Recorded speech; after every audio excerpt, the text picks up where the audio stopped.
All right, so first we'll start by introducing ourselves. My name is Alex Jabali. I am the community manager for Iron Galaxy. My name is Torin Riddick. I'm a producer at Microsoft on Killer Instinct. My name is Adam Hart. I'm the lead combat designer on Season 2. My name is Adam Eisgreen. I'm creative director at Microsoft. I'm James Goddard. I'm the design director on Killer Instinct for Season 2. Ken Lobb, creative director for First Party Studios. Gamer. Campbell Tran, game designer at Microsoft. Chad Newhouse, I'm the art director on Season 2. Dave Lang, CEO Iron Galaxy, and my favorite pony is pork chop applesauce.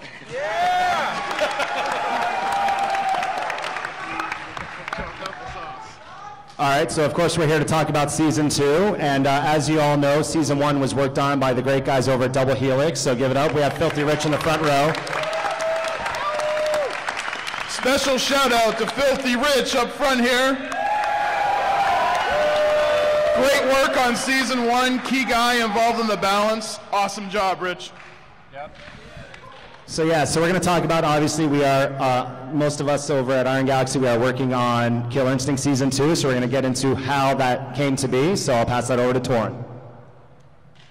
All right, everyone. So, obviously, you work on it. It's hard enough to try to make a successful game, and you start out and you work really hard and you make it happen, and it's really interesting, like when certain unforeseen things happen, like your developer goes away.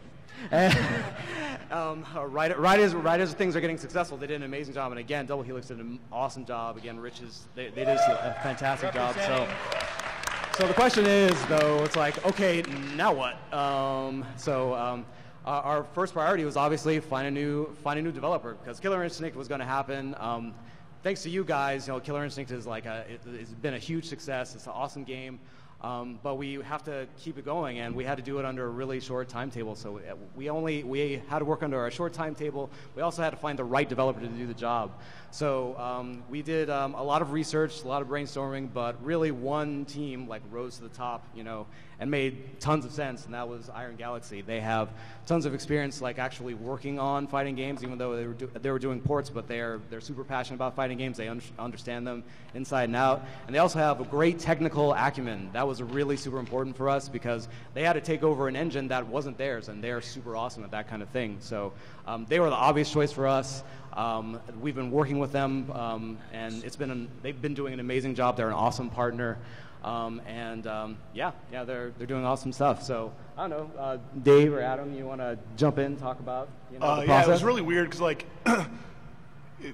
picking up a game another developer's worked on, it's kind of like dating a friend's some ex-girlfriend or something. It's like, oh boy, she's super hot, and this would be awesome, but I got to make sure my friend's cool with it, and so. Yeah, it was really weird, but then luckily I got to talk to the crew at Double Helix, and they're like, we can't get all the details now, but there's no way we can go on with Season 1. We'd love to, but we just can't do it. We'd love for you guys to do it. We have a lot of respect for who you are as a developer. And then once I kind of heard all of that, that's kind of all we needed to kind of dive in. And it's definitely the biggest project we've ever done, and we're super excited to kind of start being able to talk about all the awesome stuff we're working on with our friends at Microsoft. Yeah, and as you guys can see, they are doing an amazing job. Any of you guys who've been playing the demo out there or play the demo at E3, they did this under an extremely difficult timetable. I mean, they had to transition over to a new engine, get up to speed, and learn how to make Killer Instinct basically. And they did that within the span of under a couple of months. That E3 demo that you guys saw, that was a ton of work in a really short period of time, and they managed to crank out a really awesome character that we're still working on. We're still trying to improve. Again, thanks to all of your feedback, and we're going to keep on taking that feedback and using that to make every character even better before Season 2 launches. So, yep. All right, so next up we're going to talk about the KI Season 2 philosophy, and moving on from Season 1, which was a great success. A lot of the feedback was everyone really loved the game. So how do you continue into Season 2 and keep the same fundamentals that Double Helix worked on going towards that? So I'm going to pass it over, I think, James, you want to talk about that? All right. The question was how to keep it going, right? Sorry? Echoing. There we go. There we go. Look at that. Right. Cheat sheet. All I heard was echo, echo, echo, echo. Oh, sorry. Yeah. A lot of echo. A lot of echo. All right, so philosophy. If it ain't broke, that's right. If it ain't broke, give it more buffs. Yeah. No. Season 1 was great, and we continue to see the evolution of KI. It's rapidly evolving as we speak. I mean, we just had 3 major tournaments back to back, and holy crap, all of the top 16, top 8 finals. I mean, you saw something new every time you were turning around. So there's a lot that we're still learning about Killer Instinct, and it's really key that we don't break what's there. That said, we're putting crazy new shit into Season 2. Some of you may have seen TJ Combo do this little thing called air recapture. Slam you to the ground, keep going. Obviously, we're going to have to do something about that as we go. People are going to need some stuff to deal with that. So it's really key that we don't break what's there, but it's really key that everybody be able to compete with the new crazy mofos we're putting in. So, Adam, you want to take a little bit of this? Adam Hart? Where are we starting here? Core combat. This whole game's philosophy is two-way interaction. And there's nobody more familiar with that than me, because I made a game where there is no Oki, dive kick. It's always two-player interaction. And I love that about KI. You're in a combo, but you're still playing the game. So it doesn't matter if the combo is long or short. You still have to pay attention. You still can't fall into patterns if you are the attacker. You can't just do the same thing over and over and over again. You're going to get red, you're going to get stopped. And it's really awesome. But there are a couple situations in the game where that promise is kind of broken, specifically with juggles. So we're going to look into how to keep two-way interaction going throughout the entire game. Roster diversity is another really kind of core tenet to Season 1. I wasn't there when Season 1 was created, but I super appreciate how diverse these 8 characters are. They have more diversity packed into them than most 50-character games. It's really, really impressive. There's very, very little overlap in the game plans of any of these characters. It's a pleasure to play all of them, and I'm sure all of you guys have multiple mains at this point because they're all just so damn fun. So we want to continue adding diverse characters that bring a lot of new aspects to the game that are also really, really fun. Yeah, I was just going to say, I think it's safe to say that this season is going to be even more wild than the last in terms of characters and diversity and new ways to play the KI. Yeah, definitely.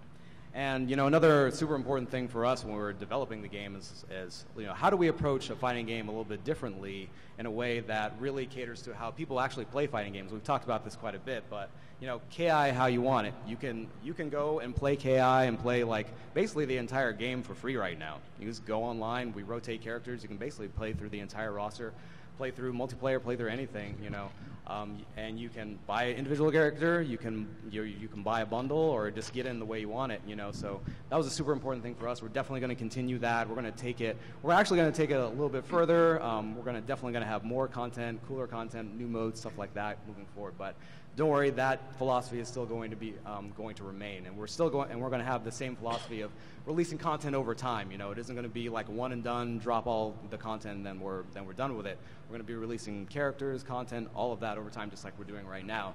And like I've said before, outreach to the community, listening to you guys, having you guys help us make the game better is still going to be like a core property of what makes KI successful. So something I'd like to add quick. Sorry, Dave. Good. One of the things that I wanted when we started KI Season 1 was to try and make one game that went across multiple games. So rather than do what pretty much all games have done since the beginning of time, of ship a game and then ship another game, and you can kind of forget or change or fix what was there before, the idea was, what if I made a fighting game, we made a fighting game that maybe lasted a generation, that instead of just replace and get rid of the stuff from the past, you just keep adding and building more and more characters, more and more modes. And it's tricky, especially as you jump developers, to try and retain consistency, balance. Hell, it's hard balancing 2 characters.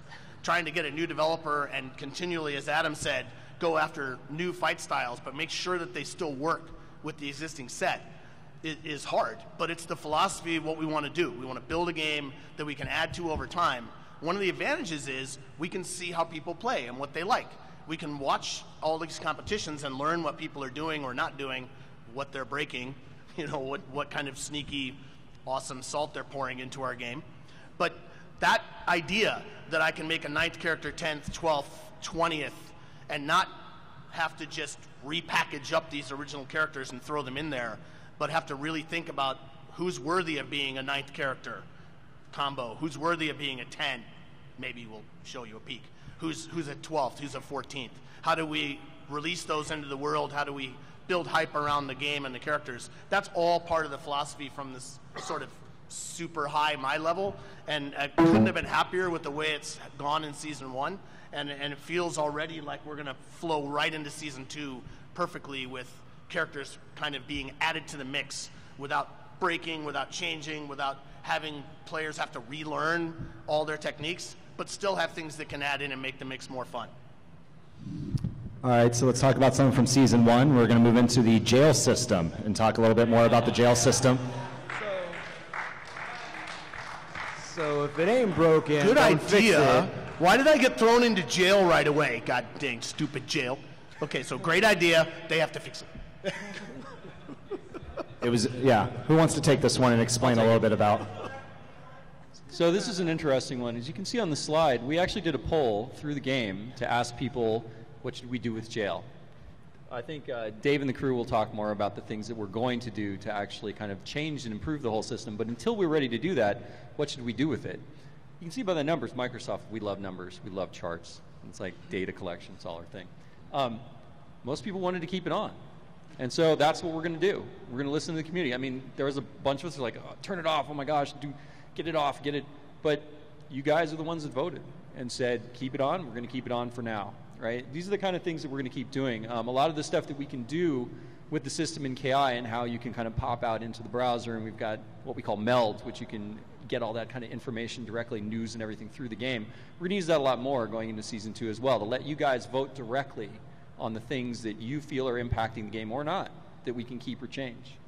So I will talk a little bit. That's my spiel on where we are now. We're going to keep it on for now until we have the solution. But you guys want to talk a little bit about what we're going to do with the solution? I think that would be kind of fun. Yeah, so I think when we did the poll, I got a lot of comments on Twitter like, oh, geez, jail, it's like a great idea. I just wish it worked a little better, or I didn't get penalized because the other guy dropped. And so it also surfaced, though, a lot of people kind of, in their heads, they combine jail with the rage quitting problem. And we were getting much, much more feedback on jail, but actually a lot of people were talking about rage quitters at the same time in the same breath. And so we're just finishing up our first kind of substantial update for the game.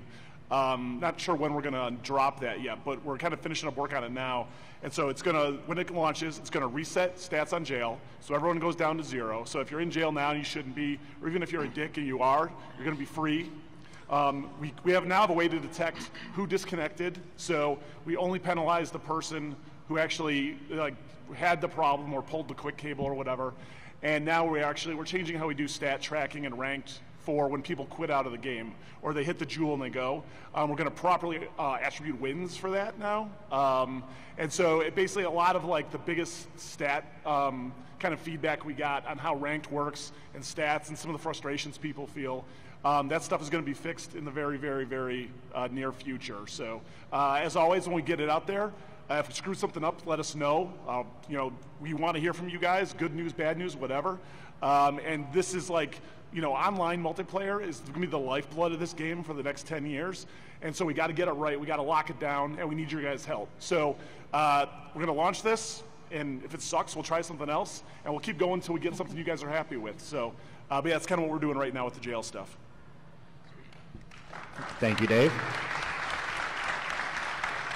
So next up, we're going to talk about... Back up. We got one more thing to talk about there. Oh, yes. Okay. So selective buffing and adjusting. Yes. You want to talk about this? Adam?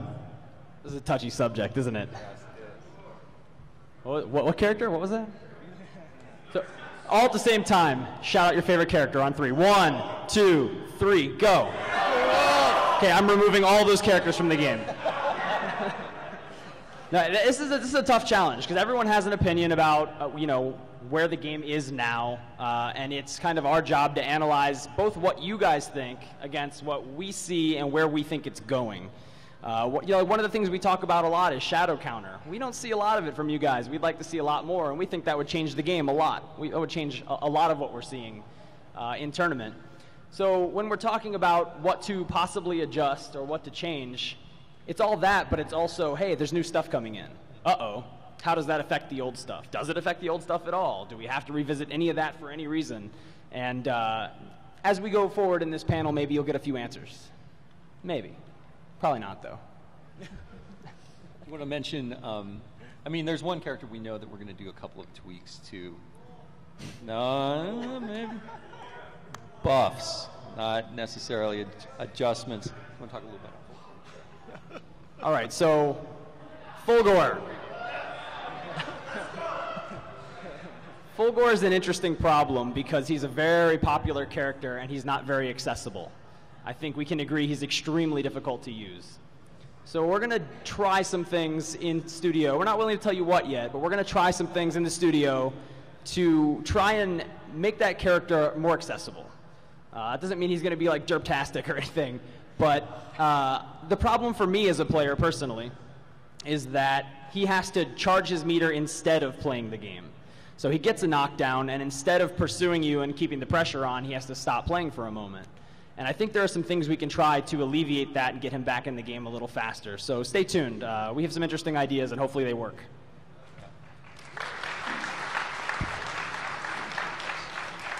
So I think we're going to start talking about a little bit more content for Season 2. Who would like to take this? Content Season 2? Yeah, sorry, go ahead. Who? Well, I can talk about all of it if you want me to. You might not. You are not allowed. I am putting a leash on you. No. You're not. Oh, sorry. I'm just berating Ken. Oh, okay. Well, at a high level, we talked about like our general philosophy is like, hey, we're going to have at least the same amount of content and more. In Season 2, actually, we're planning on having more content, more features, and trying to make the experience and actually just navigating the game and just like getting into your content and experiencing the game a lot better too. We're going to do actually something like rather drastic with that we can't totally share yet, but it'll be really cool when you see it. It'll be a pretty big facelift. So, that's about it in terms of like. I think though, so it's like the takeaway I think from this is we're being as vague as possible, right? So it's kind of like whatever. But I think the thing is like it's not just about characters and stages, right? There's more substantial features and modes that will be making their way into the game. It's stuff that's going to expand online. It's stuff that's going to expand the single player experience. It's stuff that we just want to see as fans of the game go in, right? And so can't wait till we can talk more about it, but it's going to be like, if you guys have opinions about what we should do, get at us on Twitter. Definitely let us know, because like we haven't started on a lot of it yet, and totally open to steering the ship the way you guys want. So if there's some game modes or stuff you guys would like to see, holler at us and let us know. All right. So who here's actually tried out TJ Combo? Raise your hand. Okay, all right. So we're going to move in. We're going to we talked a little bit about his mechanic, which is recapture combos. And who would like to go on with this one? All right, so recapture changes a lot. And right now we have the situation of when you're juggling, the juggler can just sit there and do counter breaker, and there is no two-way interaction because, frankly, it's a bad idea to try and counter break someone when you're being juggled because for most of the cast, that's not really worth it damage-wise if you get efficient and think about all that stuff, which I don't because I'm a masher. But, it is not a great idea to try and break someone when you're being juggled. However, as we expand the system, we did recapture, and we're going to continue to expand two-way interaction into the air. So juggling and just counter-breaking will no longer be free. We are going to do that, and that also means you will see Air Counter-Breaker! That's right. Now this screen is totally temporary and dirty, and I did the terrible graphics on it. And those poses are totally temp, but we actually have this working. It changes everything. Yep. If you just want to be a scrub and sit there and bang out your free counter breaker, no, you are in trouble now. It is awesome. And we can't wait to get it all dialed in and actually show you guys this later sometime. But right now, it's too raw to show, but it's coming. Yep. Major change for the whole game. Two-way interaction all times is our mandate, and this is one way that we're going to keep upholding it throughout all of the cast through Season 1 and 2. Yeah, go for it. Yeah. All right, so there was a question when we put TJ out in front of you right at first. Everybody was like, oh, is recapture coming for the rest of the cast? Do it, don't do it. So here's what's happening. Sadira grabs you. She throws you into the air. We've all seen this a million times because the same thing happens after the throw every single time because there's no two-way interaction. You just do the optimal thing. Now Sadira jumps up. She hits hard punch. You decide to combo break it. You hit both hard punches. Whoops, so did she. She's hit both mediums. She's counter broken you in the air. She slams you to the ground for a recapture and gets a ground combo. So in that way, every character will be able to recapture using an air counter breaker. It's very, very cool. Sorry, we're going to continue to talk about a little bit more about TJ Combo. So, and rebooting him from the original series, obviously he does look a bit different from the originals, but I think he looks pretty badass. Who wants to talk about designing TJ and bringing him back? Yeah, so we really wanted to bring TJ Combo back, kind of back to where he was in the first place. So with his environment, we brought him back. He's on top of the gym, and in the distance, you can see Ultratech and all the glim and buildings and skyscrapers and things like that. So really wanted to just kind of show that story and show just where he's from. We also took him and Ultratech, all his arms and mechanical elements have got stripped out and surgically removed. And so we have all this nice scarring and things on his arms. And also started bringing him into the MMA style with some gloves and some elements like that. So we just kind of wanted to keep true to where he's from, but also bring him further along. So. Yeah, the philosophy on the character was, every character that we do, that we bring back from the original cast, we take a really hard look at what made them special. Like, what were the things that everyone really responded to, not just in play, but in look and style. And for TJ, as we started looking at him and kind of going through all of his moves and how he played, we're like, we need a really strong boxer. We need him to be that awesome in-your-face, tank, right, that can just put out a tremendous amount of damage, not that death of 1,000 cuts that you need with Saberwolf, but someone that hits like a truck. And as we were developing his moveset, it became very clear that that also should impact kind of his story, right? KI, our new KI is kind of a reboot remix of the original two. So we pull story from the elements that we think are cool from the original games as we're kind of developing the new story. So for TJ, a lot of it was about him being this kind of fallen champion, and how do we tell that story of him being that character. You can see on his stage, for those of you that played the game or checked it out, his stage tells a lot of his story. You can see a lot of kind of his former glories, how it's fallen, how Ultratech has kind of moved in and swooped it up with the coming soon Ultratech future signs in the background. And every character that we do, starting with TJ, we're going to take that kind of care in telling the story, not just through the character, but through the environments that they're in and how they play. So yeah, obviously we bring him out to events like EVO, E3 to get everyone's community feedback. So we're still working on TJ Combo. Things could get better and add more to it. So always we're accepting feedback. And you want to talk a little bit about how E3 went, showing and everything? Yeah, let's talk about how E3 went. So Adam kicked my ass over and over again. That's what I remember from E3. We're at some party and he's on this couch. I'm like, hey, let's play. Yeah, that was a bad idea. My bad.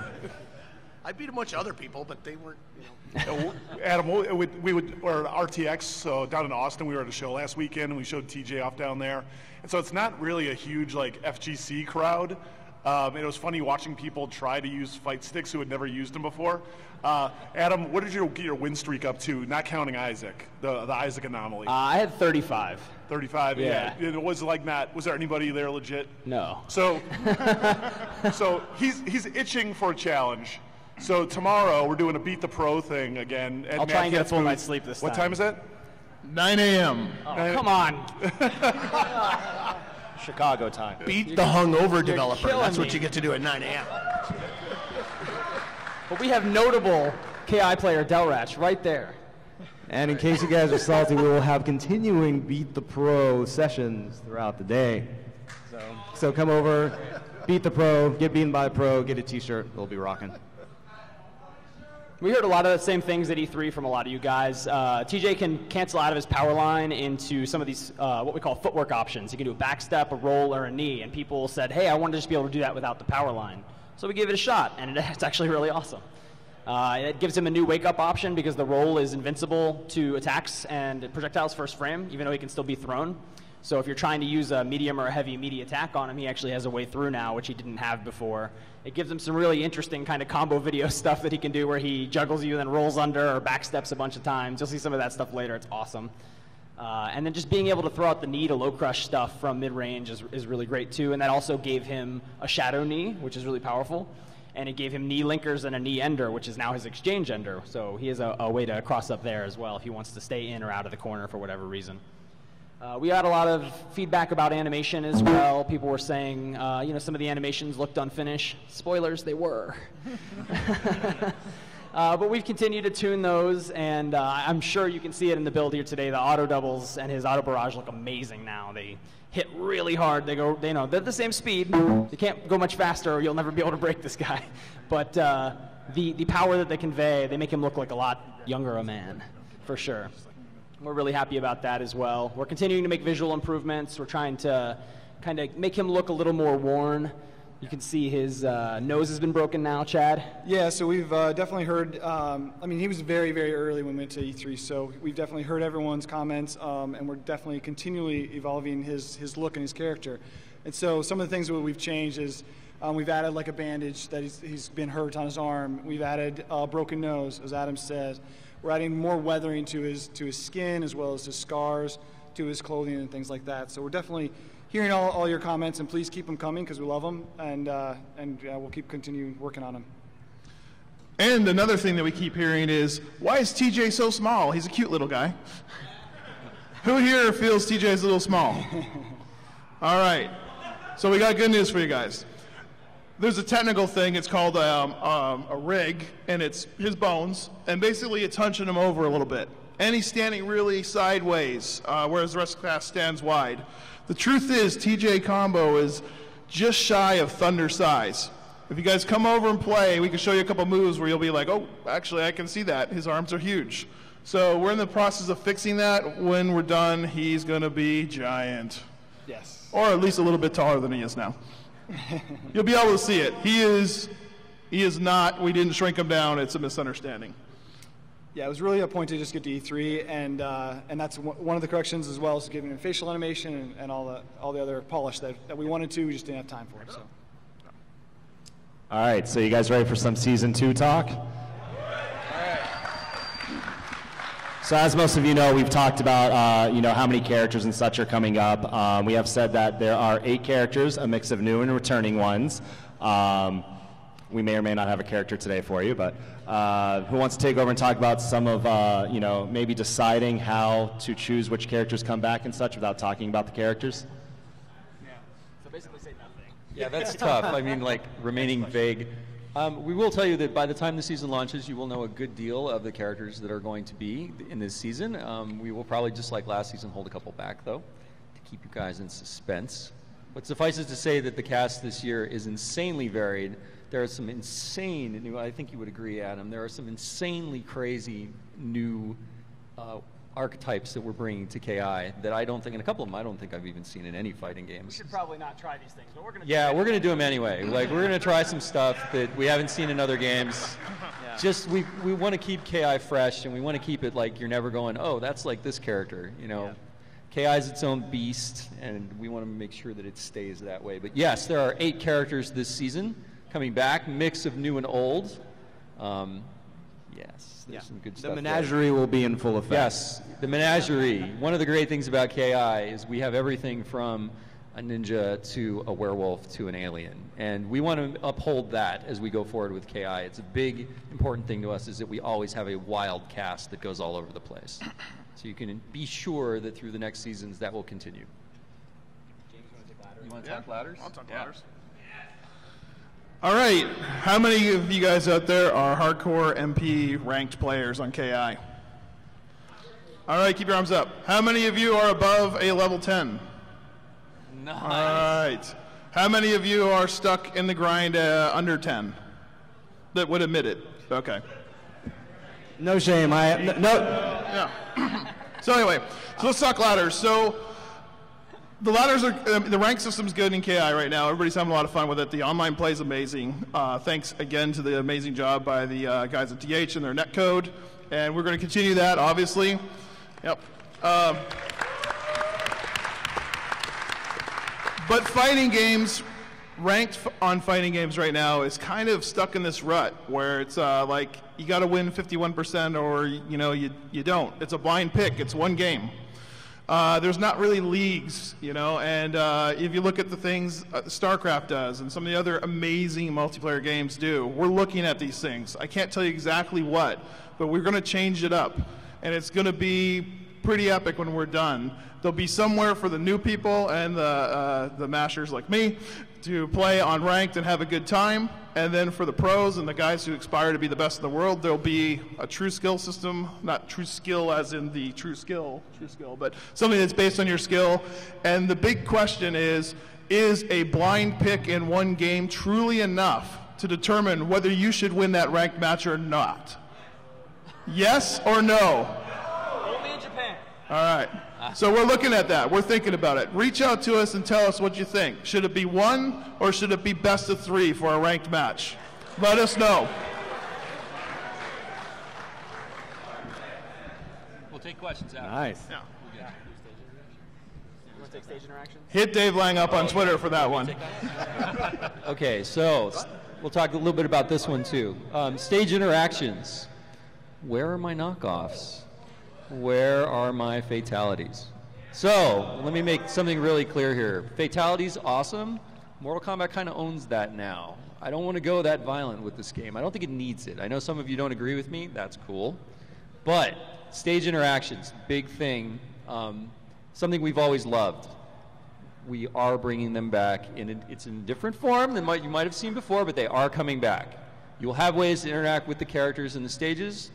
For now, I will just say they are called Stage Ultras. We'll be talking more about those. I wish we had them ready to show.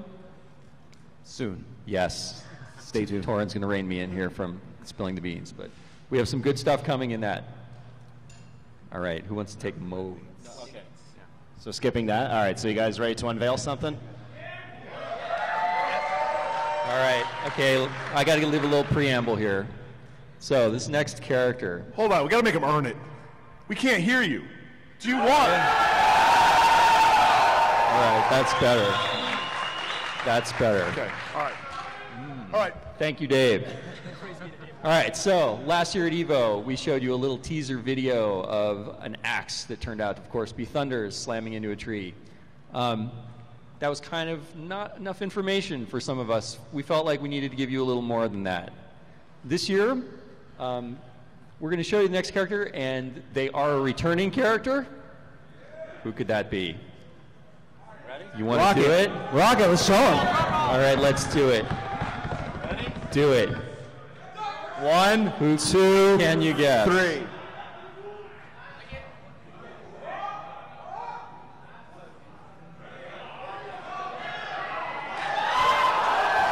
That's right. Go to the next slide, please. Maya is our next returning character.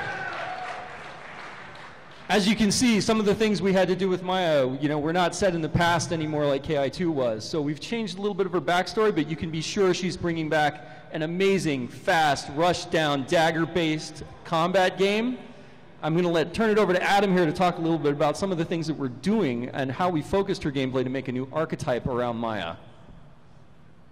Maya's pretty crazy. So Maya's got these knives, right? The 2 daggers. They're named now. They're called Temperance and Vengeance. One is good, one is evil. Ugh, scary. She can throw these daggers, so they're not stuck in her hand. They're not props like Thunder's axes. So this is a really, really dynamic thing. She's jumping around the screen, throwing the daggers at you. They're bouncing off of you. She's catching them. She's rolling under you, throwing them back again. She's basically juggling daggers off your face the whole game. It's really, really cool. But there's a big problem. What if you dodge a dagger? Uh-oh, where'd it go? She has to really keep close track of how she uses her daggers, because if she loses them, she loses a ton of options. So she's a really, really interesting character in that she starts really strong, but if she's not careful with her resource, she gets in a pinch pretty bad. The daggers also will level up as you bounce them off of your opponent, and you can take the 2 daggers, stick them together, and spend the magic on the daggers to get all kinds of crazy effects. In fact, if you power them up all the way, you will be able to throw a homing, bouncing, unblockable projectile. It's pretty nuts. You got to earn it, though. Don't let them dodge a dagger, or you lose it, and you have to go get it again. Should I talk what happens with her punches? Yeah. About the daggers? All right. So her punch buttons are all tied to daggers, right? You have the holy dagger and light punch. You press light punch, you get an attack. You press medium punch, you get an attack with the dark dagger. And if you press hard punch, you use both. But if you're missing any of those daggers, you get the equivalent kick button instead. Yeah. So you lose options big time. And her punch normals are pretty great. So you lose a ton of stuff. Really, really, really need to play risk reward with her. Yeah, one of the fun things too is that, okay, well then how do I use these daggers in combat? Well, one of the great things that we've done is what we call blade bouncing, and that is that you can constantly juggle these. Every time they're blocked, every time they spin off in the air, you can catch them. You can aerial recapture them. You can capture them on the ground. There are moves that allow you to pick them up while you actually are aggressive. Maya is a total beast that is just constantly putting projectiles into your face, bouncing, catching them, throwing them back at you, and basically playing boomerang with 2 different daggers. So you have tons of options with her to keep pressure on people no matter where you are on the screen. She's really, really mean. Yeah. And for a preview too, you want to go to the next one? Let's talk a little bit about her stage.